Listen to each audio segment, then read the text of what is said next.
ঈমান হোক পর্বতের মতো, নিয়ত হোক স্বচ্ছ। একটি সত্য ঘটনা।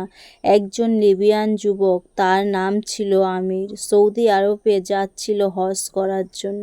যেই মাত্র সে এয়ারপোর্টে পৌঁছালো, তার নাম নিয়ে নিরাপত্তা সংক্রান্ত একটি সমস্যা দেখা গেল।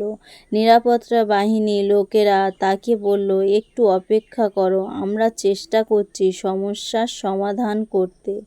এই সময়ে অন্য সব হাজিরা তাদের প্রক্রিয়া শেষ করে প্লেনে উঠে পড়ল, আর প্লেনের দরজা বন্ধ হয়ে গেল। কিছুক্ষণ পর সমস্যা ঠিক হয়, কিন্তু পাইলট দরজা খুলতে রাজি হলো না। প্লেন চলতে শুরু করলো এবং আমিরকে ফেলে উড়ে গেল। অফিসার তাকে সান্ত্বনা দিয়ে বলল, মন খারাপ করো না, হয়তো এটা তোমার কপালে ছিল না। কিন্তু আমির ছিল অটল বিশ্বাস। সে উত্তর দিল, আমার নিয়ত হজ করার জন্য, ইনশাআল্লাহ আমি হজ করব। আমার নিয়ত হজের, ইনশাআল্লাহ আমি যাবই। হঠাৎ খবর এলো প্লেনটিতে যান্ত্রিক সমস্যা হয়েছে এবং তা ফিরে আসছে। প্লেন ফিরে এলো, মেরামত করা হলো, কিন্তু তারপরেও পাইলট আমিরের জন্য দরজা খুলতে রাজি হলো না। অফিসার আবার বলল, হয়তো তোমার ভাগ্যে নেই। কিন্তু আমির ছিল দৃঢ়।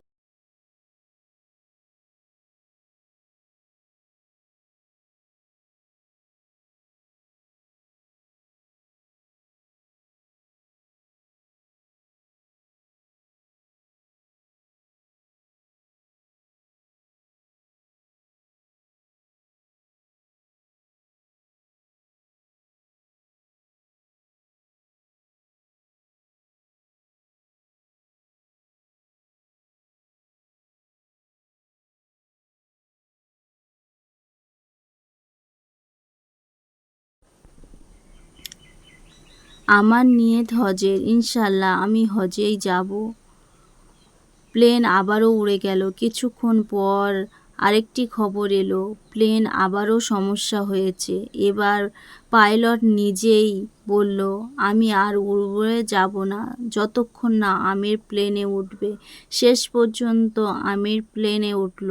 সৌদি এয়ারপোর্ট থেকে সে একটি ভিডিও করল। তার আনন্দ ছিল বর্ণনার বাইরে।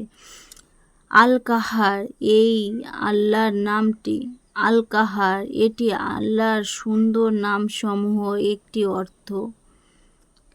আপনার জন্য সব নিয়ত ভেঙে দিতে পারে, কেবলই আপনাকে সন্তুষ্ট করার জন্য।